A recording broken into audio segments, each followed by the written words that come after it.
Welcome to the Coachers Podcast. Coaches, athletes, parents, and fans, this is your vault for inspiration.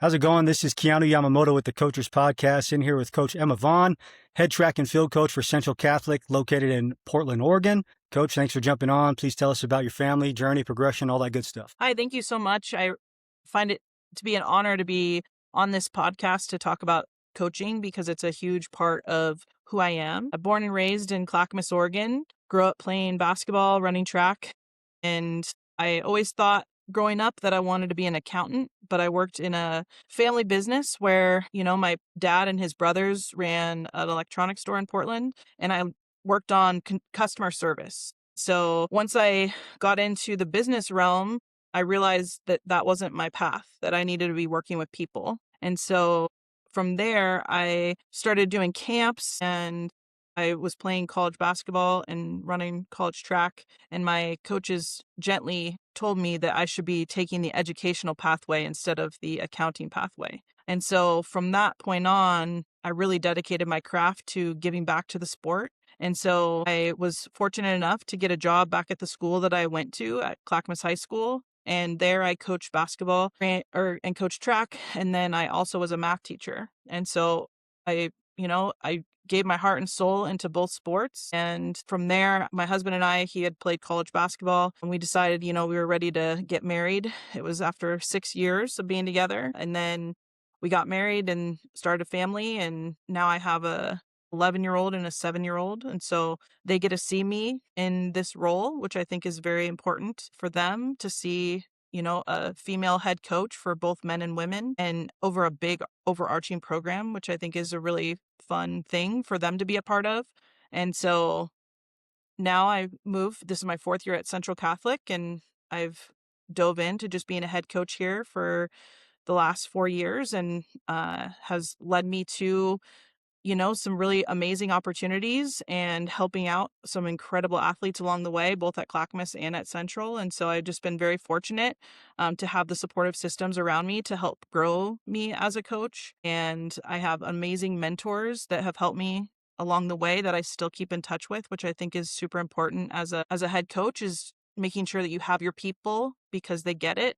They understand how the dynamics of coaching works. And so I'm, again, very fortunate to be here at Central Catholic, and I've moved up their chain for being a teacher to now admin. And so now I'm balancing those two roles, which is, again, a pretty hefty feat, but I will test my capacity as a human this upcoming season, but I'm looking forward to it.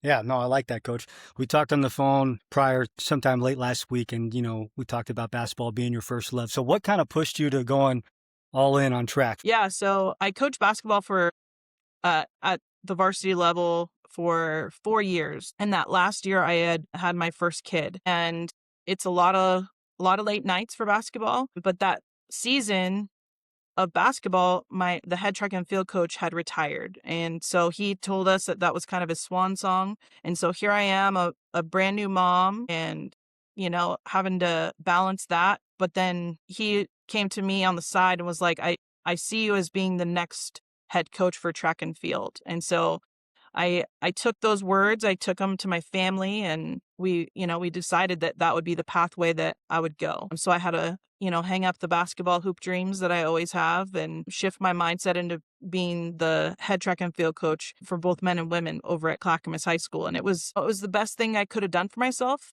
because again, I had so much impact on that community and was able to really help develop, instead of the 36 girls that I was working with, I got to expand that to, upwards of 220, which was my highest number. And so I think that just creating experiences for kids was my draw to track and field rather than staying with basketball. But it was definitely a hard decision, but I would always go to the games, and I still go to games just so I could get my basketball fixed. Any time, 5 years, 10 years down the road, you think you might pick basketball back up again? I'm dabbling in it now with my son's Hoopers team, but that's only a 1-day-a-week commitment. I think that as my kids get older, I could see myself, once they're grown, to really think about joining a coaching staff and just being able to give back to that sport more. Because I think that there's so much goodness in the sport of basketball, especially on the female side, is that the numbers are going down. And so I just want to like bring back, the greatness that basketball is. Yeah. I like that, Coach. One of the common themes that's kind of popped up with talking to football coaches just around the state, that it's hard for, there's not a lot of coaches that are still currently in the building, at least in regards to football. Some guys have, maybe they're retired or they have jobs outside of the school. Can you kind of talk about why you think it's important for coaches to be within the building, and how that can add a another layer of dynamics or relationship or connection with the players or with the athletes? Yeah, I think that you have your feet on the ground with the kids and you understand the load that they hold in the classroom as well as on the field. And so I think having that ability for a kid to come see me at any moment during the day has been a really strong blessing for me, because the kids know I'm there and that they know where they can find me. And so I think that provides something that it's hard for an out of building person to be able to really dive into, because again, they don't know the day to day that a kid is going through. Again, some coaches do, and they'll stop by and they'll be in the classroom, or they'll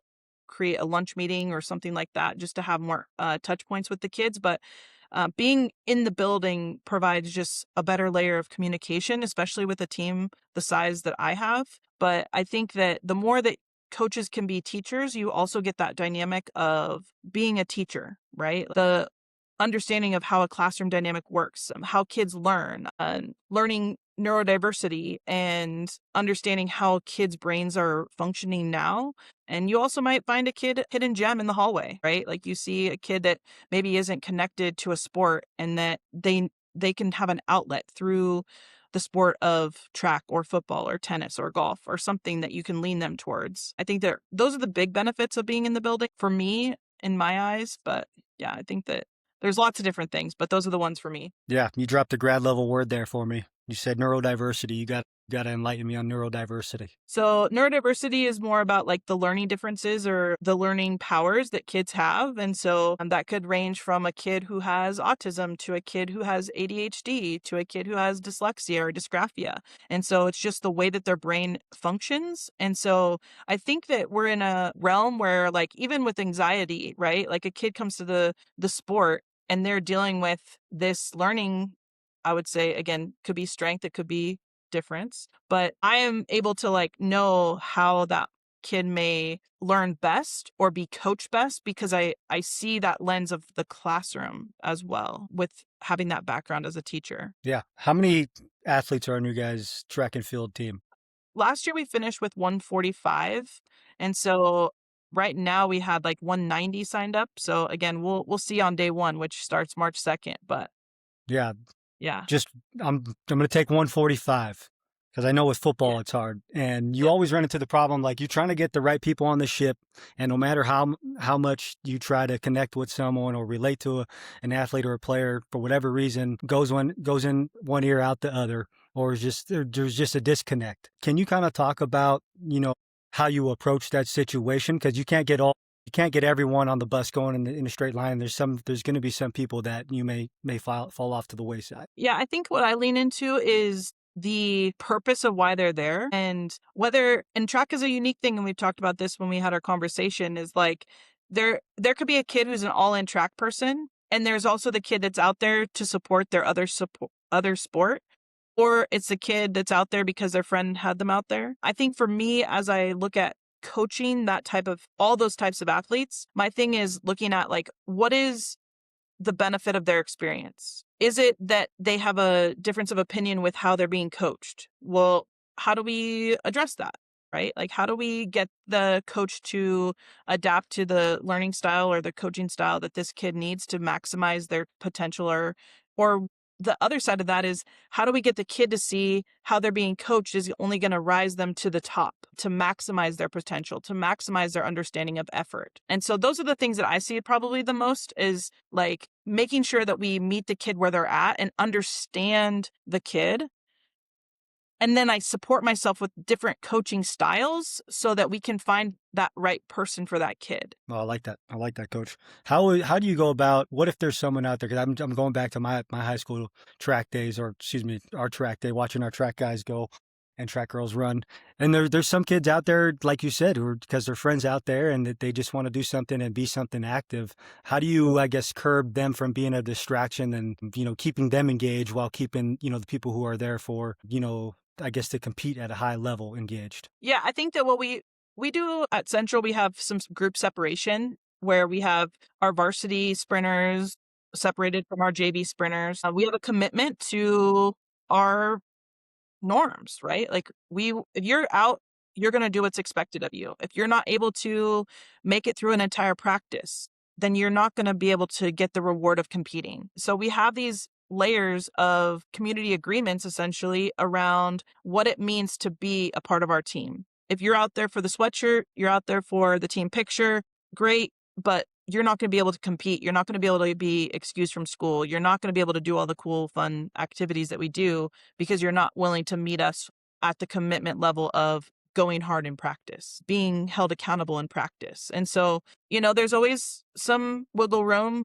with kids with other commitments. So supporting multi-sport athletes is a tricky one for us. But, if a kid is playing soccer and they're at a high level of soccer, I have to balance their workouts out to make sure that we're not overdoing it for them. And so it really comes down to communication. I really try to lean on our kids to really hold them accountable to the expectations that our coaches have.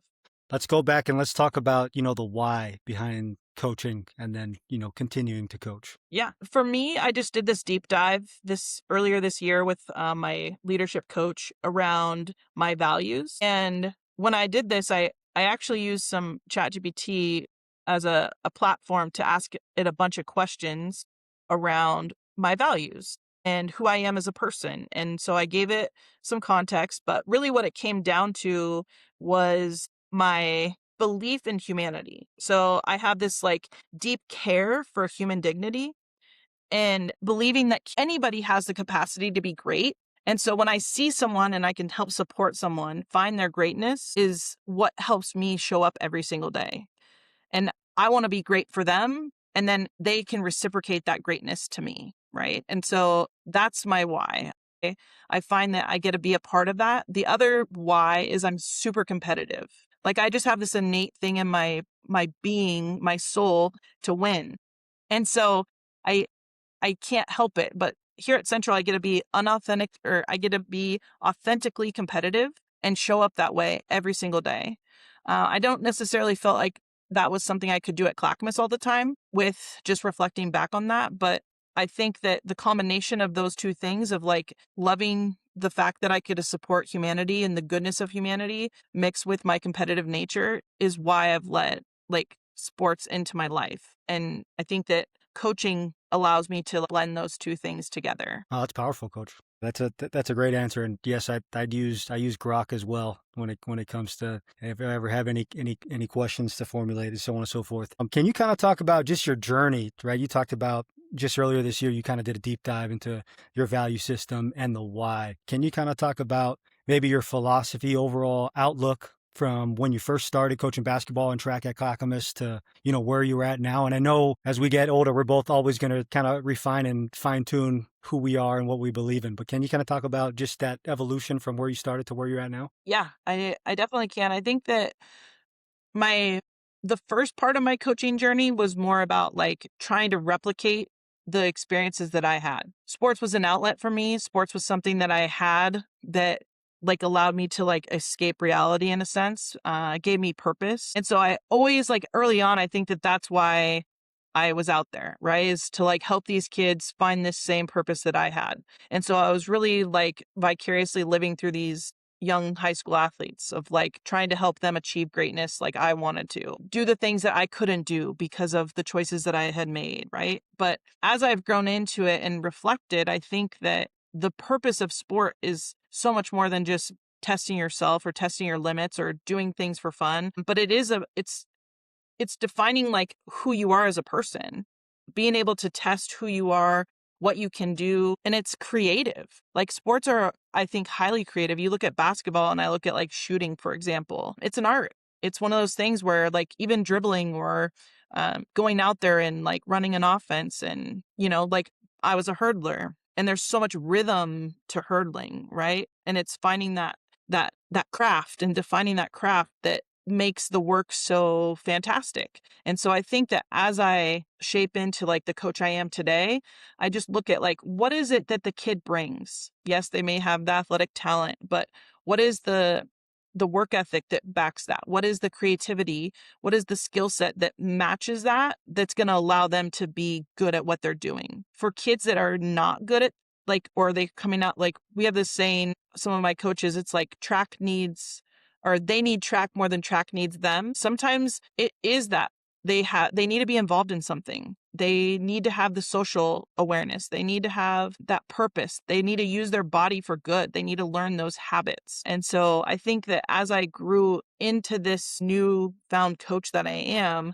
I think I'm grounded in those values of really trying to captivate that creativity in those kids, along with having a purpose outside of themselves, instead of just trying to replicate my experience that I had as a youth. You mentioned, a jump shot, and you mentioned hurling. It's a rhythm thing. Is there anything, I guess, within track and basketball where you're drawing parallels from other sports, maybe to try and connect the dot or to try and explain something or have them grasp it on another level? For sure. So, example, 2 years ago, I had a freshman girl come out for track that had never done track before in their life. Again, a natural athlete with really good rhythm and cadence to like how they ran, but they were a volleyball player and they were out doing long distance. I'm like, hey, like come throw the javelin, and they come over and they're just goofing around and they just huck this thing because they have that same mechanic in how they swing their arm. And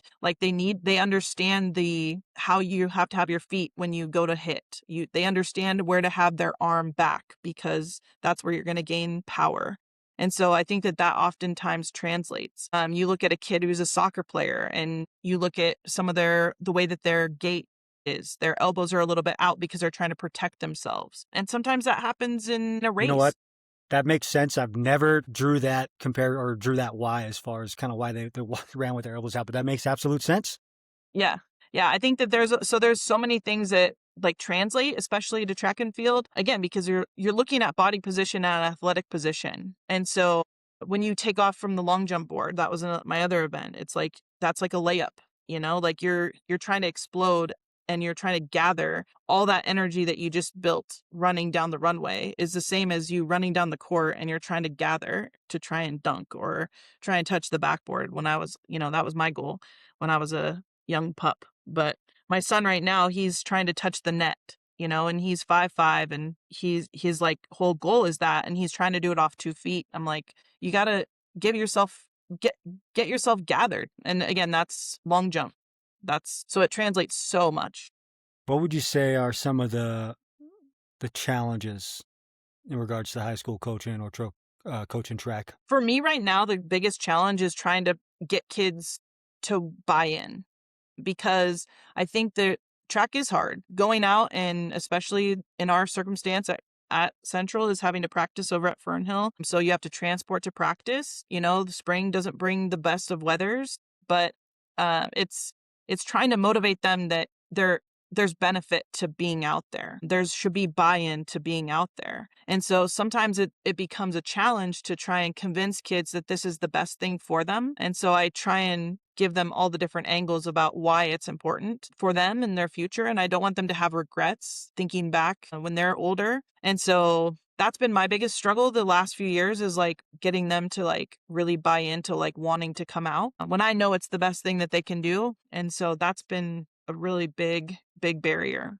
Spring brings a lot of challenges because we do offer so many sports. And so I'm very flexible with kids around like, hey, if you're not going to come out for track, what else are you doing? Like, you have to give me a good alternative, because I want kids to be involved in something, especially our female athletes, because again, our numbers are just dwindling. Yeah. How is it common for athletes to do baseball and track, or track and softball? It's hard. It's definitely hard. We'll have an occasional kid, but we haven't in the recent years. It's something that we can work out, definitely. I did have a girl this year wanting to do tennis and track, but the complexity of that was they're also on a really high level soccer team. And so they would be balancing 3 sports at once. But I would say the biggest thing that we deal with is football, 7-on-7, and then doing track. And so like finding that balance. And then again, those kids making healthy choices of like, we're in season for track. So you need to put us as a priority. Soccer, track, volleyball, track, basketball, track. It's always one of those things where we balance those out all the time. Yeah. Can you kind of talk to me about just staff alignment and then getting everyone on the same page? Yeah. When I'm building my staff, what I'm looking for is event knowledge. So I am fortunate because I was trained as a heptathlete. And so I have wide knowledge of most every event, and not everyone has that knowledge, right? And so I try and find people that are experts in their event. And so I start there. I think about what's best for our kids to experience. And so I want our kids to see perspective of high level as well as people that did track through high school, right? I want them to have an ability to see and know the sport well. And so that's where I'm like really wanting to make sure that my coaches have that knowledge base. And so my coaching staff right now is extremely talented. I mean, very, very talented. As far as their pedigree and what they bring in, their resume is insane. But as far as getting us all on the same page, it's tricky. Working out communication and that dynamic is hard because we're not always at the same place at the same time, just with the way that our practices function. I've had to grow a lot, especially here at Central, around how that works. At Clackamas, I got to just walk outside and our track was right there. And so we had coaches meetings daily. Here, we can't do that. And so we've found ways to communicate with one another. I believe in perspective, and sometimes we're always not going to see the same way, but I want us to listen to each other. And we can agree to disagree, but we're going to unite when it matters. And we're going to stand by one another when it matters.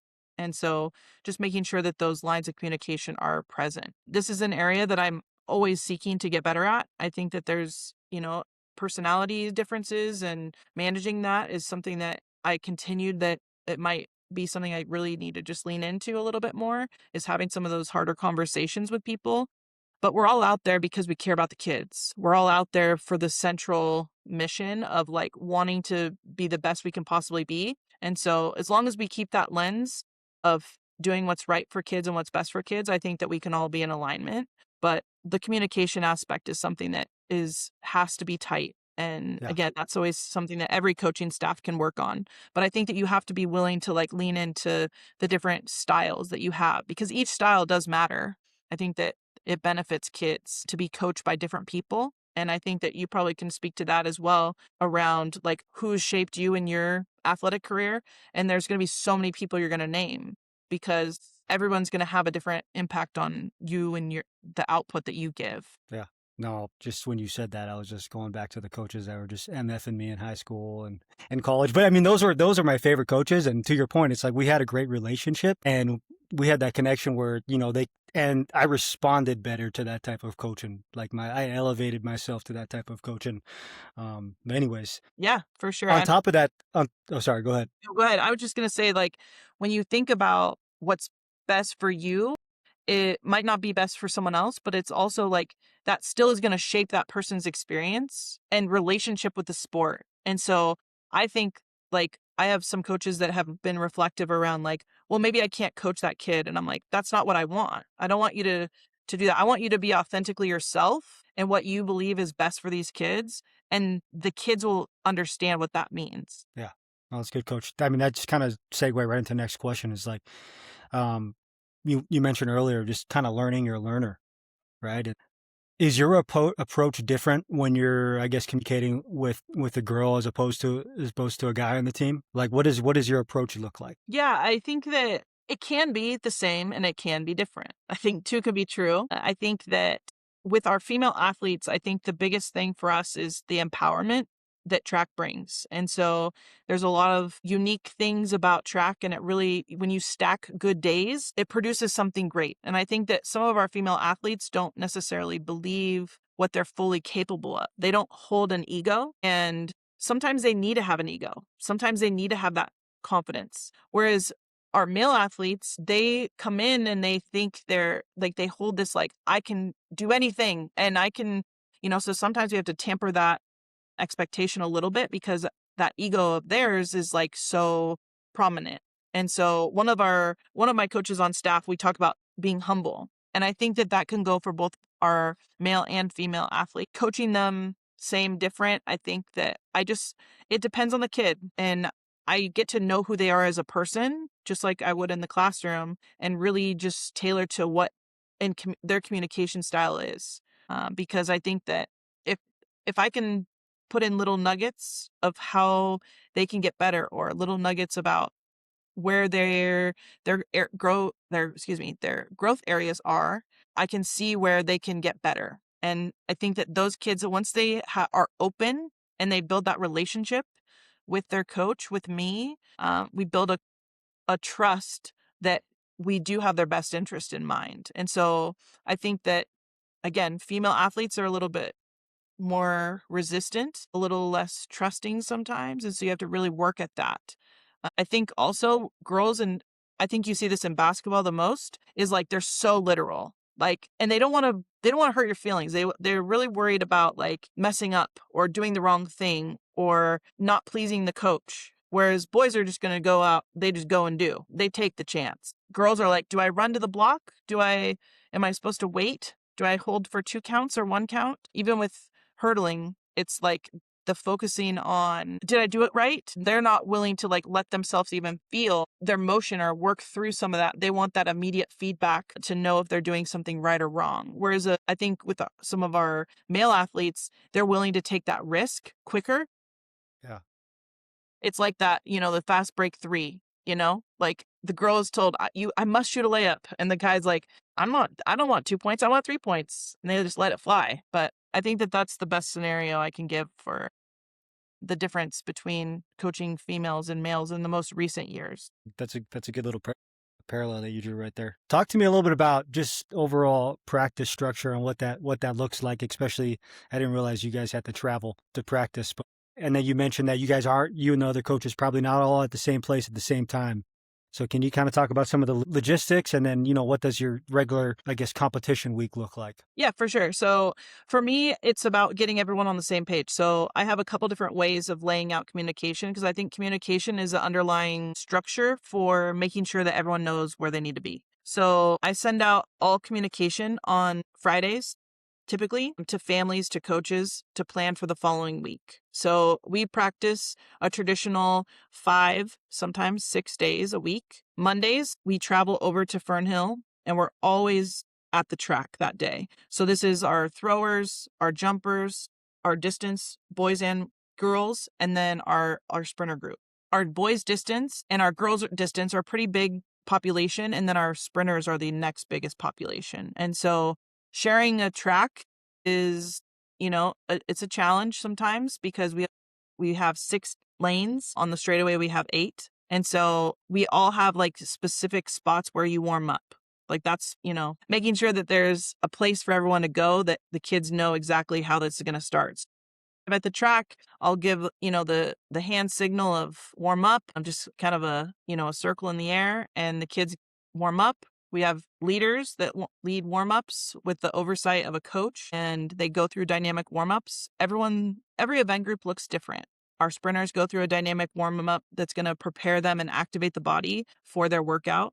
Distance, throwers are the same. Typically, Mondays are our hardest of the days, because we can get the most work in. That's enough days away for their body to recover to compete. And so Mondays are kind of, we hit the ground. We do a lot longer stuff that day, and we're able to put in some more, even some plyos stuff for our throwers. Our distance are going to get on the track most of the time and get some good reps in, some tempo. And then we come back on a Tuesday, and that's more of active recovery / technical. And so we back those days up in that way. Wednesday's typically a competition day for us.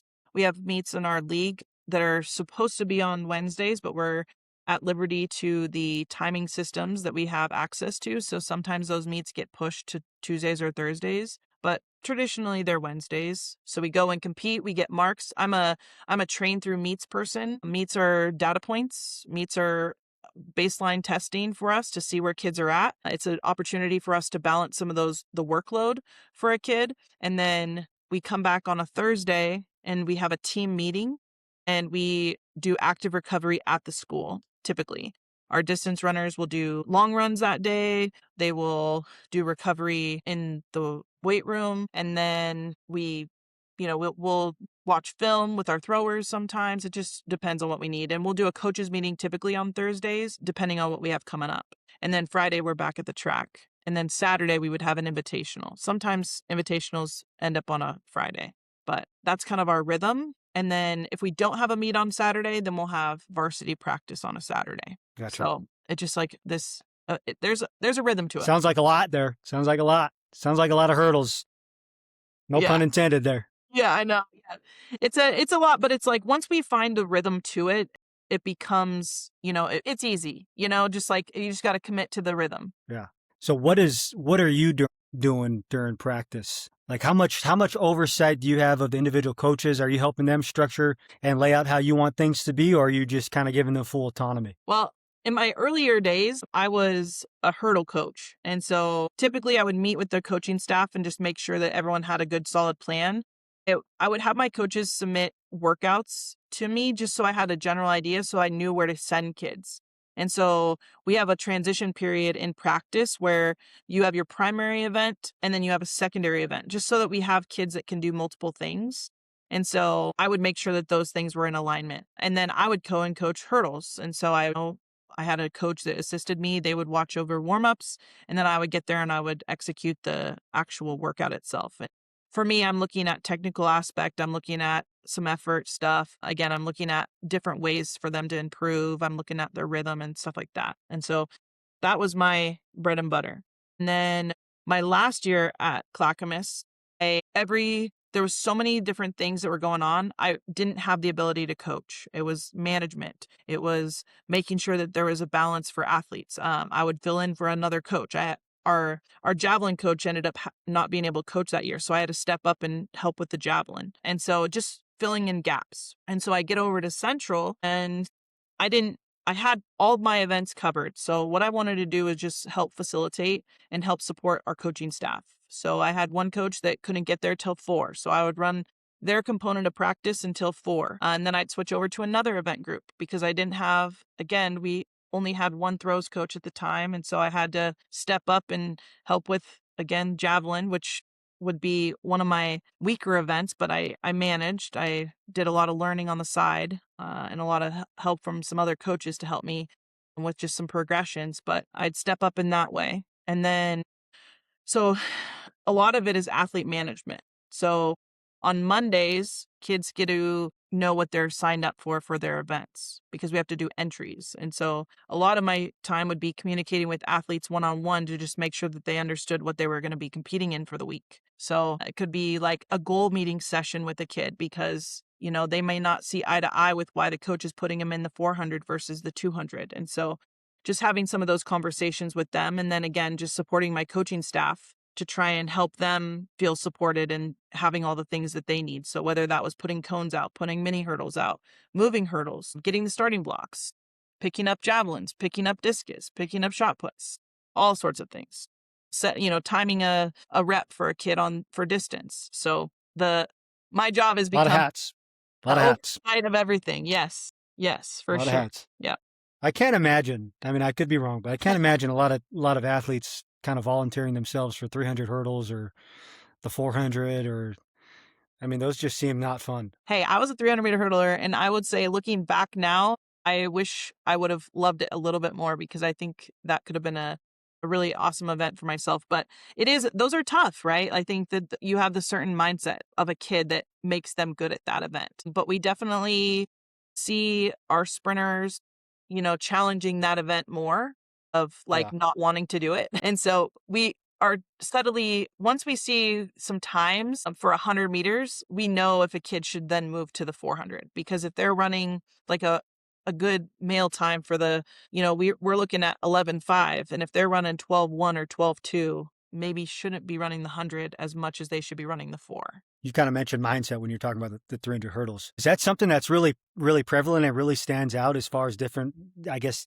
kids' different mental makeups? And yeah, I guess how about you guys go about placing them in certain events because of how they've view X event? Yeah, definitely. I mean, you definitely want to have the athlete buy-in when it comes to deciding an event for a kid. So if a kid said, I am a sprinter, we're not going to go and say, no, you're a distance runner. Like you're going to run the 800 and beyond. It just doesn't work out that way. We have to kind of build that kid up to want to see themselves as that. So it's really about like how the kid views themselves and then, or her, I think that those can be manipulated in a couple of different ways of like showing them what they're capable of. But yeah, I think some of these kids, they view themselves as, I am only going to run the 100. Well, that's not what's best for them. In order to be a good 100-meter runner, you need to have the 400s and the 200s in the makeup of your training. And so we just have to help them see that. I think that you see the same thing with hurdling. It's like you have to sprint in order to be good at, you're sprinting over hurdles. And so you have to have that. If you're a 300-meter hurdler, you also have to have the 400 background to really want to be good at that event, because you need to be able to have that endurance, that sprinter endurance to cover that event. Yeah. You mentioned earlier when you're speaking, I can't remember what question I asked, but you talked about norms, you talked about community agreements. Can we kind of talk about, just from overall culture standpoint, the values that are important to you, and then I guess how you go about trying to instill those values with your athletes? Yeah, so in our handbook, we talk about our school has values as well, but I think about how I translate that, and it shifts a little bit. But I would say for me, I think greatness stands out as a value that I want to instill into all of our athletes. And I think that there's a difference between greatness and excellence. I think excellence is used a lot, and that's one of the things that we do stand on. But I think greatness looks at individual potential rather than excellence being this bar that may not be able to be reached by every single kid. And so I like that. greatness really looks at the internal. I think that the things that align with greatness for me is grit, discipline, and purpose. I think that those three things, if we can get our kids to buy into those three things, that greatness becomes a byproduct and winning becomes a byproduct. So if they're willing to like put in the work, get on the ground running, and have that grittiness. And again, the discipline is one that I think it's this finding what that means for everyone. Because I think that some kids feel that they're disciplined, but discipline doesn't mean that they do the same thing every time. Discipline is like, am I going hard? It's a mindset. And so just helping instill that in them. And again, keeping that idea of purpose is another. Like, why am I out here? How is this going to benefit me? What life skills is this going to generate for me? But again, intertwining all those three things inside of greatness is really what I have been emphasizing in these last few years. That's good, Coach.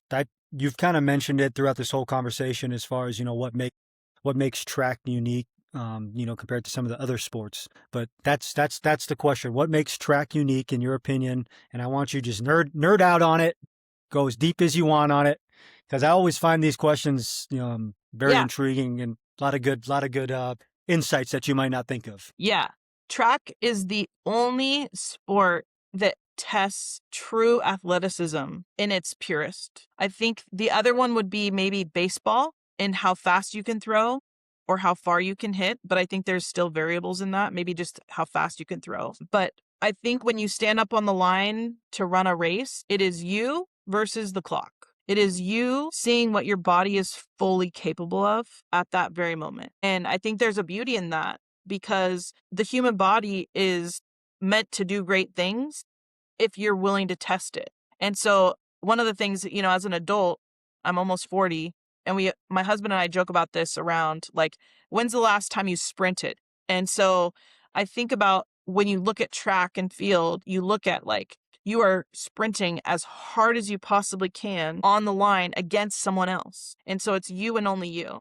And so I think that that's the beauty of the sport, is that it really tests that true athleticism in the human body. Now, I think that there's other amazing things about it too, because you do have that support system of your team, and you're going through it with other people, and you could be on a relay team, and you're putting all of your amazing athleticisms together. You're throwing something as far as you can with all your might, with the perfect technique. And you have to be perfect through every single stage for you to throw it the farthest you possibly can, but you're never going to be perfect. And so it showcases that humanity element of every single trial. The other thing that I think is really amazing is you never get those things back. Like you never get a redo. And so I think that you learn a lot from that. I think that I'm going to give you a scenario that you may have heard, may not, but this generation of kids is, I would say, the Fortnite era. And what I mean by that is when you play Fortnite, you go into a match and you could get out within a minute, you can get out within 10 seconds, but you get a redo and that trial goes away. Track and field isn't like that. You have that race that you prepared for, that you've worked so hard for, and you get that special moment to step up to the line, to step into the ring, to step onto the runway, and you get to showcase that at that very moment. And I think that there's not very many sports that are like that, where you don't Yeah. get those things back. Yeah. And those opportunities back. I think exactly to go align with what you're saying. I just think there's just, especially for sprinters and jumpers, like there's just so much suddenness to it. Like you're doing all this training, working up, and then, you know, it's 10 seconds. If you're really damn fast, it's 10 seconds. You know what I mean? Yeah, we got a kid that's 10 seconds right now. That's awesome. So I think it's like you're putting in all this work for, you know, like you hear Usain Bolt talking about training for 4 years just for a 10 or 9-second sprint. Yeah. That's crazy, and that's freaking cool, and that's kind of goes online what you're talking about with excellence and individual greatness. So Yeah. that's a good answer, Coach. Yeah. Preface you before we got on, little Anela question of the day. Yep. And the question was, what is your favorite movie? Yeah, and I think that one of the things there's so many different genres out there, but for my own self, I lend to the comedy realm because I think I find comfort in that. It allows me to just like be. I don't have to think. But the movie that I always go back to that just provides me a lot of joy, and that is Bridesmaids. It's something that I find myself like putting. It's something that I think about. There's so many different ways that you can relate it to your own life, but I think that there's value in friendships. I think there's value in family, and you see all these different support systems that are created that just are a thing of beauty, but also just with so much humor behind it and so many ways that you can connect to it. I like it. And then the other side is the sports side of me. And again, there's a lot of good sports movies out there. There's also a lot of bad, but I think do want to hear your bad sports movie after you mentioned your good sports movie. My son the other day had us watch Benchwarmers. That would be probably a bad Benchwarmers is pretty bad. I mean, it's funny though. It's funny though. Like Mike. That one was with little Bow Wow. Little Bow Wow. That was an all-time great growing up. Just because the song Basketball on there. I mean, that song is generational. I mean, that was a great song. But watching it and thinking of it like as a sports movie, it was just, you know, I like something that's like the realness. And so like I always am like the Love and Basketballs, the Coach Carters. It's like the realities of like what you're in. I think that being in a school and supporting kids who struggle and them using basketball as this outlet, but they think that this is the only thing that they have, but it's not, it's beyond that. And so I think that the life skills and those types of things, again, like Remember the Titans is always another one that's really good. We just watched Friday Night Lights with the kids and just, you know, like that, the star player getting injured and then everyone else having to step up in that, the absence of that player is just like things like that. Like I always am drawn to that inspiration, but things that I can connect with is something that I always look for in a movie. But yeah, that's good. Just want to backtrack a little bit. That the Fortnite era analogy is awesome. By the way, that's good. I like that. Brought me back to my high school days playing Halo 3 and Call of Duty. There was always a respawn, but that's I mean, that's right onto your point. Like you might not have a do-over. In other sports, you might have another at bat, you might have another free throw shot. You know, there might be another snap in football, depending on what type of game. So I really like that. That was good. What does the word team mean to you? Well, I think in team, there's togetherness. I don't want to like go off this, but like I almost think of like the T, the E, the A, and the M, but like empathy for others. That in order for teams to be successful, every teammate has to have a role in that. And I think that the best of teams commit to the role that they are best at. And that works in sports, that works in schools, that works in management. It's about like understanding what strengths that you bring, and the empathy component is realizing what everyone else brings to the table too. It's seeing the hardships or even the great things that a person brings and supporting and valuing that, I think, is the beauty of a team. And I think that once you believe in that, once you see that, it's a thing of beauty. Yeah.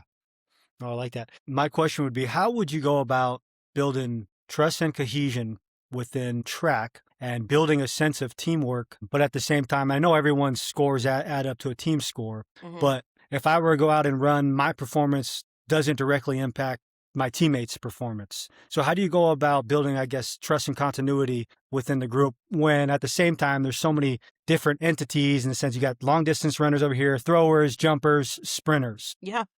I think it makes up the dynamic, right? Like, I think it depends on what dynamic you have coming in. But, a relay team, the baton has to get around. And so every single person has agency in that buildup. I think in track, when it comes to points, that sometimes you don't have to win first place every time, right? Like, it's the combination of people. Like in distance, a lot of times our kids will work together, right? We want to split the points up from another team because we know in the end that that's going to be the best thing for our team. So there's components of that. The trust component, I think, is knowing that everyone else is willing to give their best and that you have to trust a lot in your teammates to give their best. And so again, it's that reciprocation of trust that you just hope for. But again, I think that ends up happening as a byproduct of just the commitment to the team. One of my favorite teams, I had a girls team in 2018 at Clackamas, and we had one of the best seasons. And probably one of my favorite sports memory to date. But we go into our district meet, which is, like our regionals, and we weren't sketched out to win, but we had these girls that just, they were the best at that possible moment. And we ended up with only one person who was a champion, and we still won by like 30 points because of all the other people that contributed to that. And so we qualified enough kids to state. And it was a unique year. I actually had 0 boys that qualified that year, which was a disappointment, but we do the best we can. But our girls, we had 14 girls that made it. And every single kid that made it scored a point at state or were a part of a relay team that scored a point at state. And so every single kid contributed, and it was just magical. And again, we had a girl who is incredible, won the 400 that year and was contributed in lots of different ways, but that was magical because you really saw that trust in each other, that everyone had to do their part in order for us to get a trophy, and it happened. And so I thought that was a really magical moment, and I'll always remember that. Yeah. You mentioned earlier when I asked you, one of the greater challenges right now with track and field, just overall buy-in. Is there anything that you guys do outside of practice to kind of help increase that buy-in and athlete engagement? I mean, yes and no. I think that we can always get better at it. I think it just changes with the times. We have through Central, we have different outreach things that we do. So we have open house.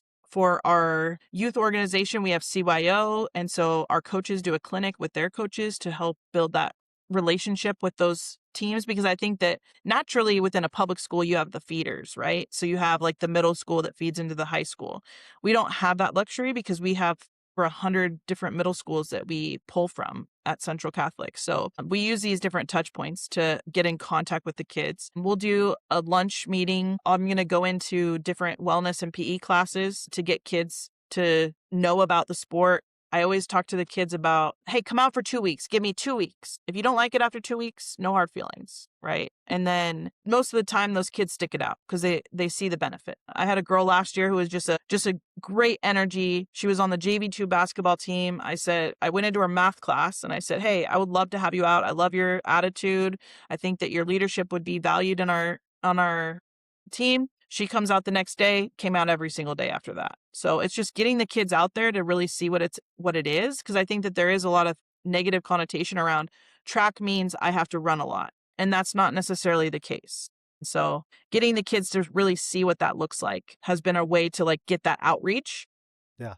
But again, it's getting them there, right? It's the act of like actually getting them to the field. And so that becomes a bit of a challenge. But again, something that I'm always working on. I had a football coach I was on here, one of the first guys I've interviewed. Like he was at a wedding and he was just paired up on the table sitting next to this great high school track coach from the state of Ohio. And one of the things that he mentioned he asked the coach, like, I can't remember just to paraphrase it, what's attributed to all your success for me. I can't remember what it was, but I think that was the general premise of it. And he said, how can I make it fun for my athletes? Yeah. So is there anything that you do that you feel like is unique to make it fun for your athletes?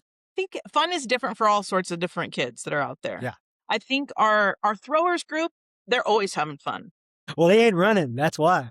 They bring a boombox. They got for their warm-ups, they do some things that are different that get all the different kids involved. My thing is having the kids drive a lot of that, that authentic fun, but they're always having a great time. They bring snacks, they got it going on. As far as our other groups, I think the fun things are when you compete. And so I think within practice, like when they're doing starts, kids love to do starts, that's like one of the most fun things, but it's that competition that sparks. And so it's that I think so-and-so is going to win, like the betting on someone, and then there's being underdogs, and just like, again, that creates that spontaneity and fun that's generated. Just as like I think seeing our coaches have fun too is another one, because like us joking around with one another, the camaraderie that's there, I think also allows them to feel that same camaraderie. So last year, our girls distance coach raced our sprinter coach in a 300. The kids rally. We did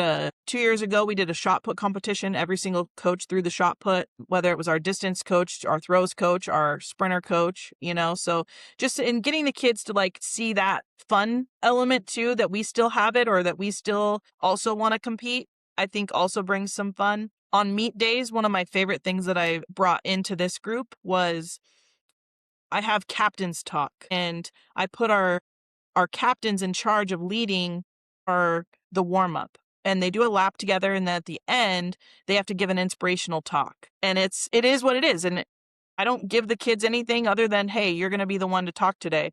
But the kids, I mean, they rise up, and you can see kind of that vibe that it creates for the kids for the competition that day. So just little things like that try and empower the kids more so. And that's the joy and the fun that comes with it. And again, you bring food, you do all these other things that will help too. But yeah. Yeah. Going back to the coaching thing, I mean, you're absolutely right. There's nothing that gets guys going more than, coaches hopping in competition and or workouts. When I was just at Oregon State, our defensive line coach, this was in 24, he did all the spring workouts with the guys. He did the running and he did the lifting. Yeah. Which was awesome. I think he did it one for himself to get in shape, but there is a certain type of, like you talk about, shared adversity that you have within, your players and your athletes, that they have within each other because they've gone through something hard or something difficult with each other. And here he is doing the same thing. And I mean, in my opinion, he won over that room pretty quickly. For sure. Yeah, because I joke with the kids because like my career ended with a hip injury. And so I've never been the same since. And it was, but I still think, I still have that explosiveness. It doesn't go away. And I also am super competitive. So I always tell the kids, I can race you for 5 yards. So we're at a meet last year and I challenged all these kids to 5 yards. And sure enough, I beat a couple of them and they just were, we were laughing about it, but I was super sore the next day. Was it worth it? Oh, it was so worth it. Yeah, it was great. Yeah. How do you go about addressing athletes who aren't meeting expectations or struggling with effort at practice and or the meet? Yeah, I think that this is a blend, right? I think that a lot of my assistant coaches probably have more of these one-on-one conversations because they're witnessing the continuous effort. I think that one of my big things this year is going to be around transparency around effort. Because I think that there's so many kids that come out that don't really understand even what that means. They equate effort to being bad, like, oh, I suck, or the coach doesn't see me, or they don't know what I did today or how to go through today. And so I think that one of the things is I want kids to have a relationship with effort. I want them to understand, what does effort mean to them? Because I think that if they don't know and we're calling them in to talk about their effort, I think that they need to know what we're talking about. I think that a lot of kids, especially with track, they don't understand what effort even means. If we say, hey, I need you to go 80%, I don't know that they necessarily even understand what 80% means. And so I think that it's more about creating an atmosphere of them to ask the questions. How do you think my effort was, coach? Like, I think that we need to get to a place where they're recognizing it too, because then it opens the door to have those conversations.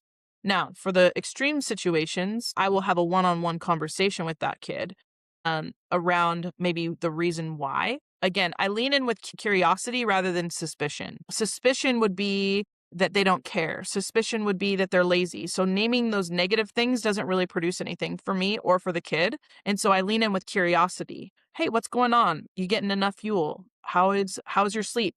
How's your hydration? So leaning into some of those things around maybe what could be causing this impact of effort rather than accusing them of being lazy or not wanting to be there or, XYZ, the negatives. So that's where I land. Have you found that approach better? Because just you asking the question made me think of, just having a lot of self-reflection. If I was an athlete and a coach approached me and asked me that, have you found that approach a little bit more useful?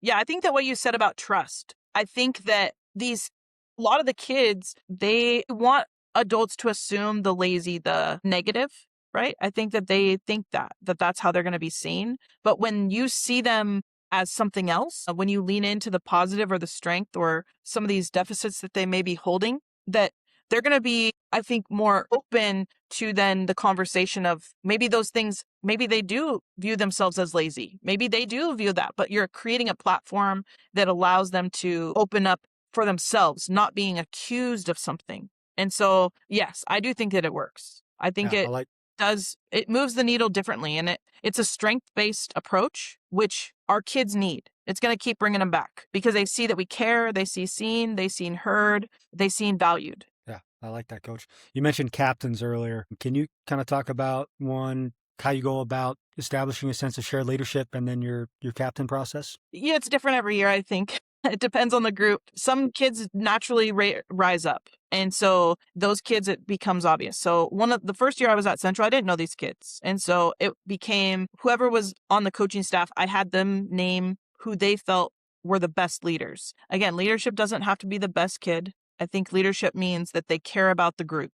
And that they're willing to sacrifice for the group. And so those people we brought together, we talked about what that was going to look like for us. So for our sprinters, they're in charge of keeping everybody in line at practice. They're going to go help pick up a kid who's down, who's feeling down on themselves. They're going to help pick them up. There's in distance, I think that they do a great job of this, of again, trying to get the best out of their teammates because they know that that's going to help them get better. And so this year I plan on doing something similar where, again, it's our coaches select a group of people and then I'll meet with them and we'll talk through some of those non-negotiables that are going to help our team be successful.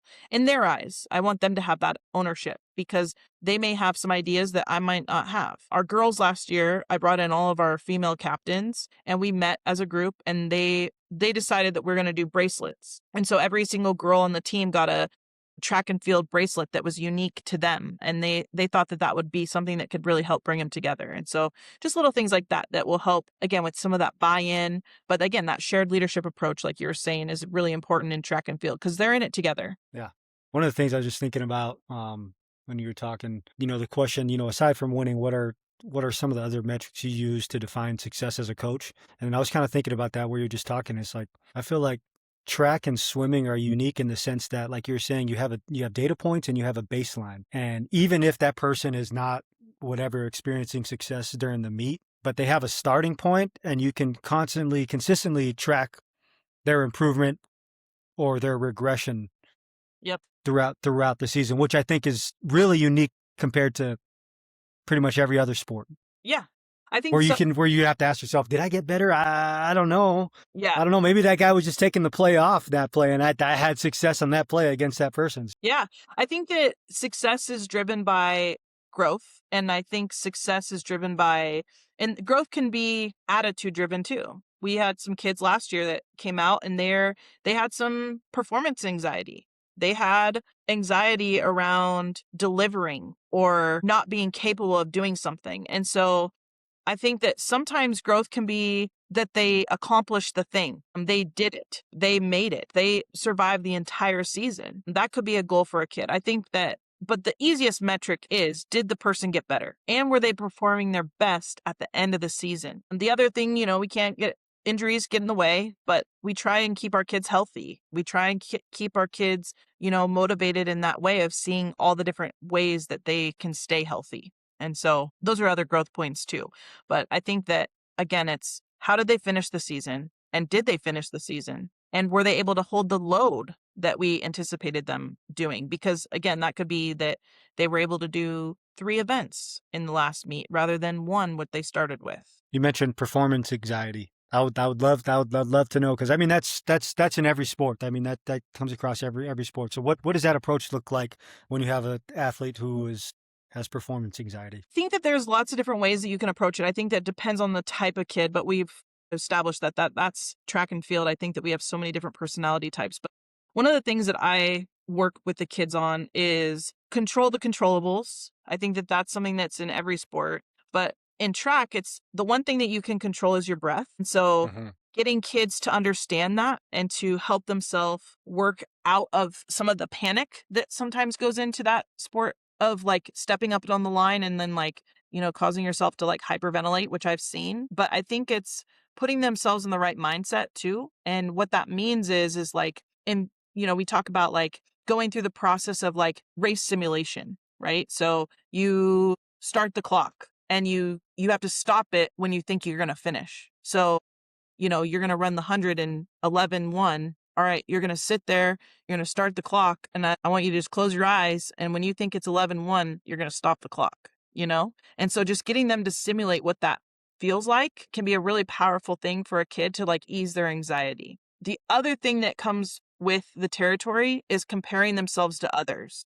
Yeah. And that part is really tough. And I think that happens a lot in team sports too, because if you're playing basketball and you get matched up with the best player on the other team, your output might not be the same. And so when you're on the line and you're looking at all the times of all the other people that you're going against, it's hard not to size yourself up.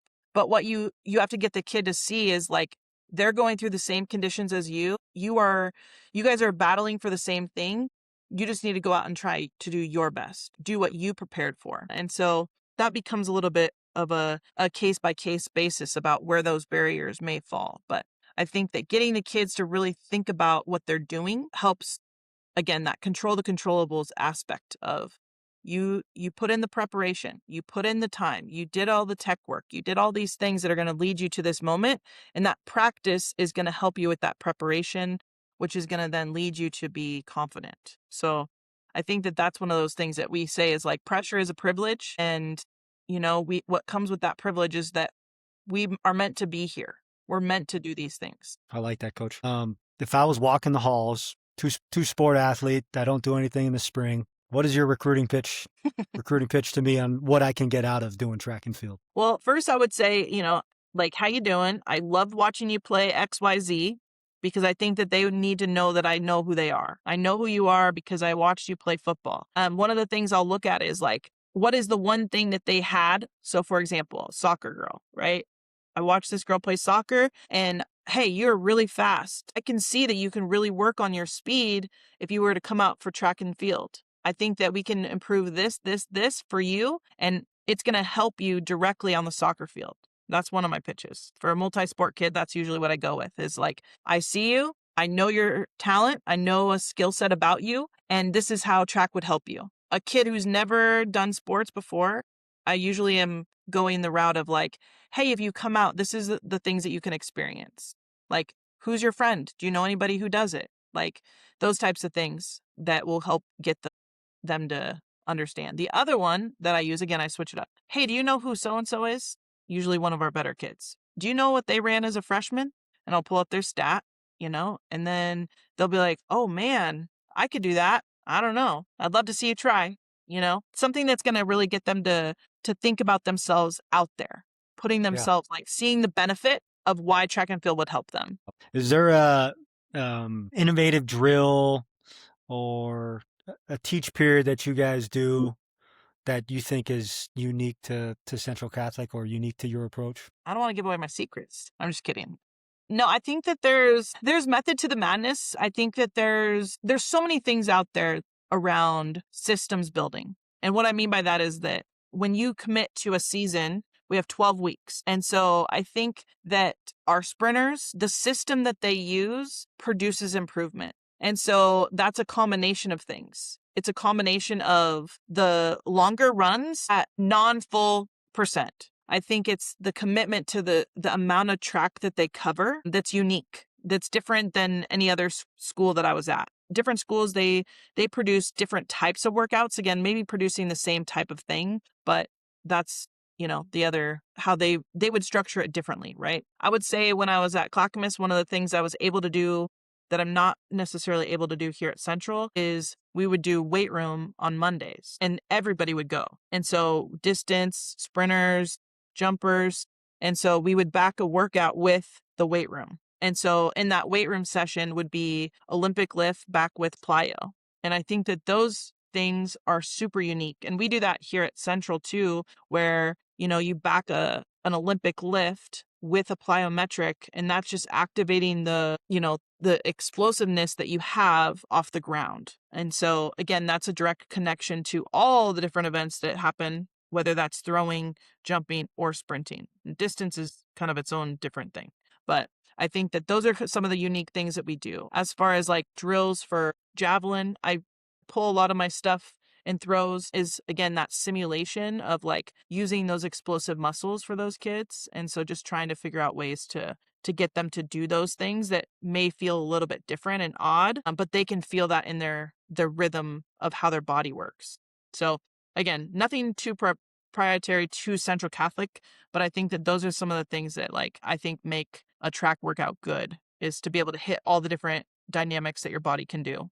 Any final advice on coaching, teaching, leadership that you'd like to share for the good of the community? I think for any coach that's wanting to get better is that you can always get better. There's always this, all sports are always evolving. And I think that we just have to be willing to work with the kids that are out, and that we may have to approach things a little bit different depending on who's in front of us. But again, like you said, make it fun, let them see benefit, keep metrics, keep data so that they know the progress is happening. Again, keep it positive. I think that, that strength-based is huge for our kids in this next generation, and the exposure to mental health services and making sure that they know that those things are available to them, because again, it's about working our body and our mental capacity. And so I think just making sure that you're willing to like coach the kid that's in front of you and know that they may not be the same kid that you were back when you did the thing. Oh, it was good, Coach. Well, I